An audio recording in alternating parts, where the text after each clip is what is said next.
you are welcome back to this course, Cell and Tissue Organization. Under Unit 6, Session 1, we looked at the first step of histological studies or histological procedure being fixation. Under Session 2 of Unit 6, we will proceed with the other two stages in the processing of tissues for study, and these are embedding and sectioning. The procedure for embedding will be described, and also some equipment that are used for sectioning will be introduced. Hope you enjoy this session as well. By the end of this session, you should be able to describe embedding in histology, explain the need for sectioning in histology, and also list equipment and materials that are required for embedding or sectioning, and also outline the process of embedding, and finally explain the importance of the orientation of the tissue during embedding. After the fixation procedure, there is the need to place the tissue or the fixed tissue in a medium such as agar, gelatin, or wax, and so that when they are solidified, they will provide sufficient external support to allow for sectioning.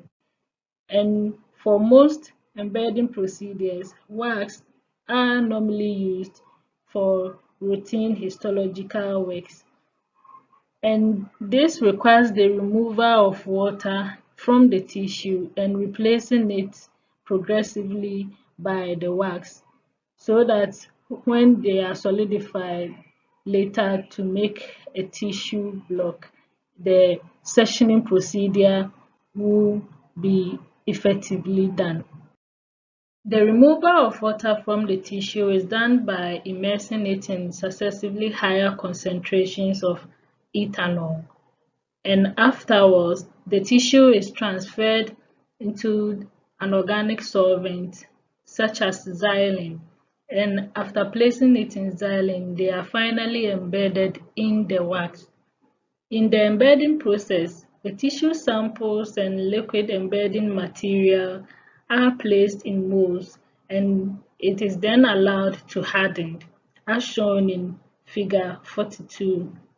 The hardened blocks containing the tissue samples are then ready to undergo the next procedure, which is sectioning. Paraffin wax used in histological studies is a polycrystalline mixture of solid hydrocarbons that are obtained during the refining of coal and mineral oils, and it is more denser and slightly more elastic than dried proteins, having a melting point range between 39 degrees Celsius to 68 degrees Celsius. Aside its unique properties of paraffin wax, it could also be improved for histological purposes by adding up some substances to it. And this is advantageous because it ensures improvement of ribbing. It also increased hardness and also decreased melting point, and finally improve adhesion between the tissue or the specimen and the wax. The wax that is used should be devoid of clearing agent and dust particles, and immediately after the tissue embedding, the wax must be rapidly cooled so that it will reduce the wax crystal size. Apart from undergoing fixation process and following by embedding, frozen non-fixed tissue samples that are in a water-based medium such as glycol or resin could directly be embedded in the wax. So in most pathology labs, much of this tissue processing is automated. This will ensure that it saves time and also to produce consistent results. The orientation or position of the tissue in the mold during the embedding process is very important in order to be able to see what you want to observe on the slide. Incorrect placement of the tissues could result in diagnostically important tissue elements being missed or damaged during microtomy. For homogeneous organs like liver and spleen, they are embedded on the flattest surface, whereas for heterogeneous tissues like the skin, heart, and brain, they are mostly placed on multiple orientations to section onto a slide the exact area of interest. For elongated tissues, they are normally placed diagonally across the block, and tubular and whorled specimens like the vas deferens, the cyst, and gastrointestinal tissues are normally embedded so as to provide transverse sections that shows all the tissue layers. Tissues with an epithelial surface, such as skin, are embedded to provide sections in a plane at right angle to the surface. Multiple tissue pieces are also aligned across the long axis of the mold and not placed at randomly on the mold. Now let's have a look at the procedure for embedding in general. The first step is to open the tissue cassette and you cross-check on the worksheet entry to ensure that the correct number of tissue pieces are present.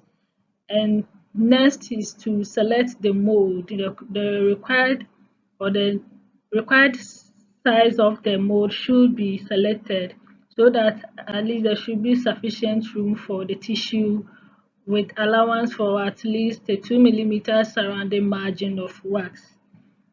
And the next step is to fill the mold with paraffin wax. Then you make use of warm forceps to select the tissue, making sure that it does not cool in the air at the same time. The fifth step is to chill the mold on the cold plate, positioning the tissue and firming it into the wax with warm forceps.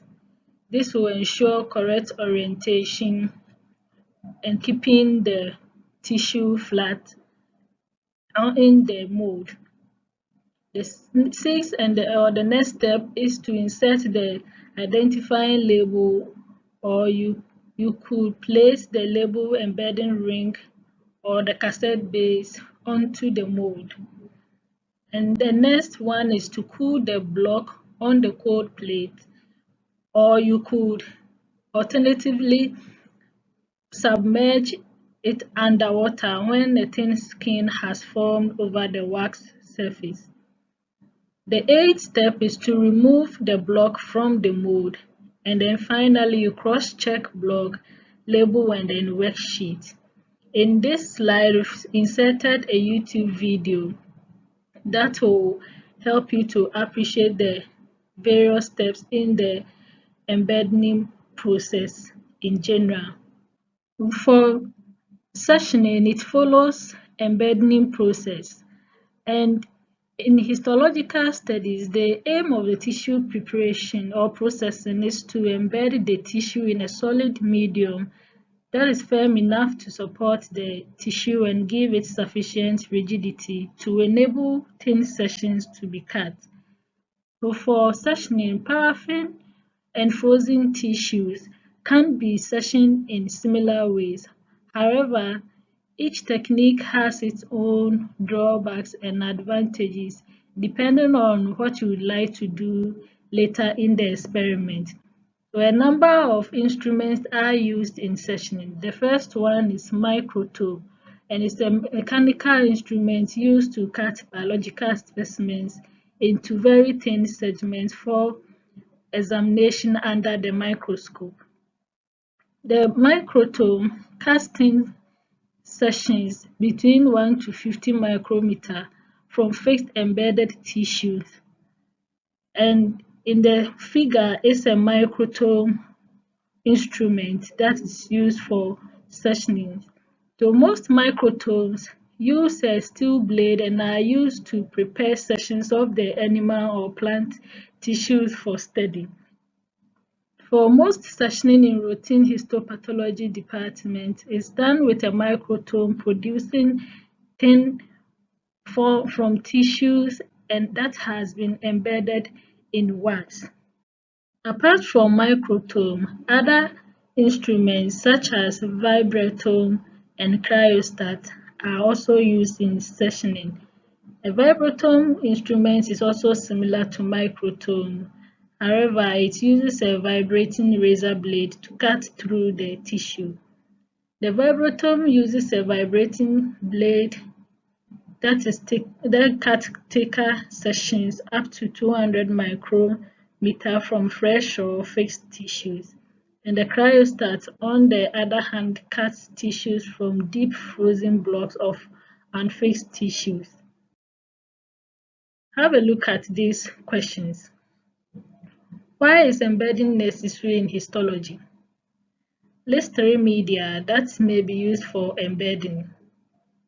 During embedding, what will be the effect of incorrect placement of tissue in the medium?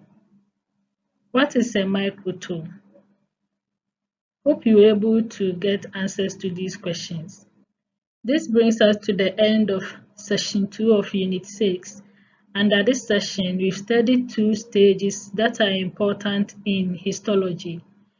And by sectioning, we studied that we obtain materials that is thin enough for study under the microscope.